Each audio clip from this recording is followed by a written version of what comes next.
টাউনে ঢু মারবো। New town সর্বজনীন সৌমেন রয়েছেন আমাদের প্রতিনিধি, সেখান থেকে সরাসরি সৌমেনের কাছ থেকে জেনে নেবো এবার নিউ টাউন সর্বজনীনের ভাবনা কি, আর এবার পুরো মুডটা এই পঞ্চমীতে নিউ টাউন সর্বজনীনের ঠিক কোন জায়গায় সৌমেন?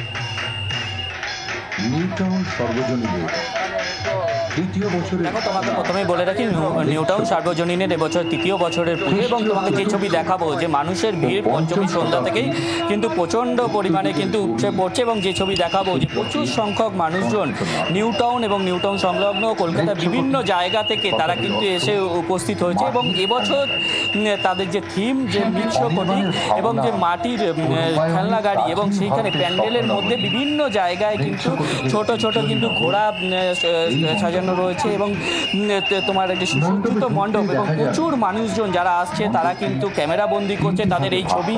এবং যারা উদ্যোক্তা আছে তাদের সাথে আমি একটু কথা বলে নেওয়ার চেষ্টা করব যে তাদের ভাবনা চিন্তা থেকে সব কিছু। এবছরে আপনাদের থিমটা কি এবং কি ভাবনা থেকে? এবছরে আমাদের থিম হচ্ছে যে মৃচ্ছকটিক। এটি শূদ্রকের একটি নাটক।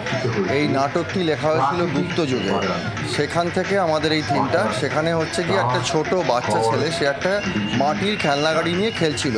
মৃচ্ছকটিকের মানে হচ্ছে মাটির খেলনা গাড়ি।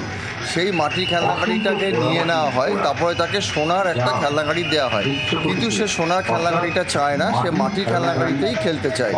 এইবারে আমরা এটাকে নিয়েই থিমটাকে করেছি যে বাচ্চা যেমন মাটির খেলনা গাড়িতে চায়, সে যেমন সোনা বা প্রাচুর্য চায় না, সেরকম মাকে বৈভব দিয়ে ডাকলে হয় না, মাকে সামান্য কিছুতেই মা খুশি হন। এই সরলতা বা এটাকেই আমরা ফোটাতে চেয়েছি। আর এখানে পঞ্চমীর সন্ধ্যা কেমন লোকজন আসছে? অসাধারণ অসাধারণ, আমরা ভীষণ খুশি। মনে হচ্ছে যে মানে জনপ্লাবন বললে কম বলা হয়। বাংলার সমস্ত মানুষকে আমরাও ডাকছি যে এখানে আপনারা আসুন। এটা একটা আশ্চর্য, মানে অনিন্দ সুন্দর আশ্চর্য আমরা সৃষ্টি করতে পেরেছি। অনির্বাণ দাস, তিনি হচ্ছেন আমাদের শিল্পী। তার শিল্প চেতনাতে আমরা প্রাচীন যুগকে এখানে ফুটিয়ে তুলেছি।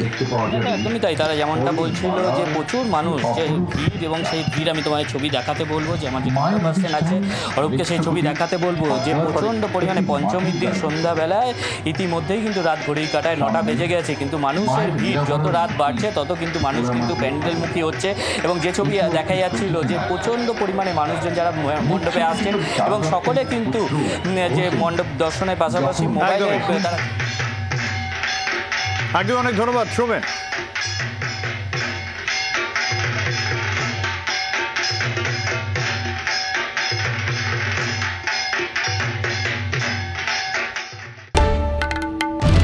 বাংলার আওয়াজ, বাঙালির আবেগ, জি 24 ঘন্টা।